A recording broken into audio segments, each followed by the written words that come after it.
香港傳統手工藝豆腐製作技藝。黃豆經處理後，可以製成不同的豆品食物，包括布包豆腐、豆乾、豆卜、豆漿及炸豆腐等。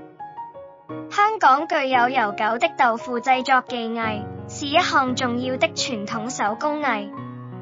豆腐是以黃豆經過一系列處理程序後製成的，而黃豆經處理後，可以製成不同的豆製品，包括布包豆腐、豆乾、豆卜、豆漿及炸豆腐等。布包豆腐是用黃豆製成，具有嫩滑口感，可作為煎、燜、燴或煨食用。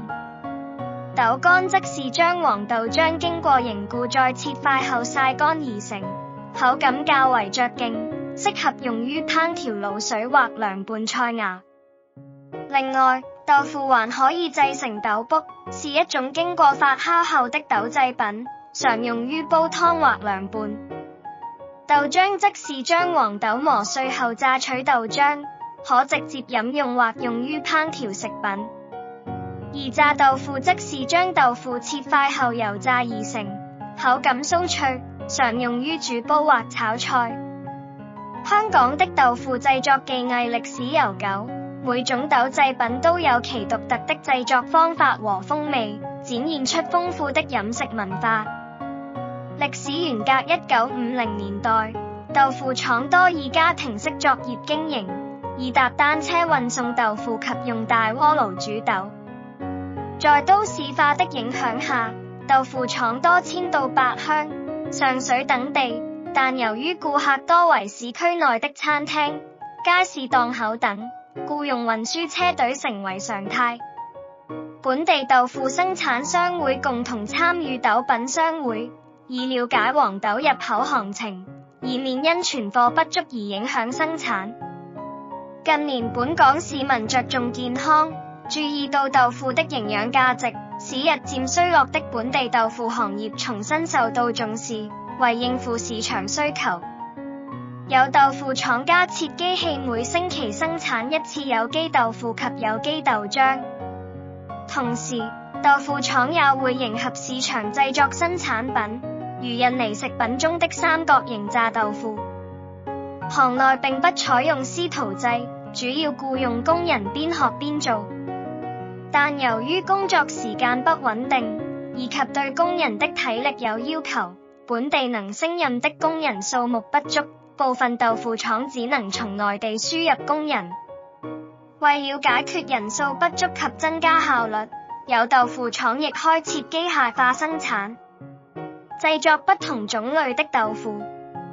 製作不同種類的豆腐是按豆漿及石膏的比例，以及師傅在撞漿時所掌握的時間和力度決定。各款豆腐製品製作過程如下：首先浸豆備用，然後把黃豆放入由蒸氣爐推動的揸豆機，揸出豆漿後煮滾。布包豆腐先倒豆漿入膠桶，同時倒入石膏水，進行撞漿的程序。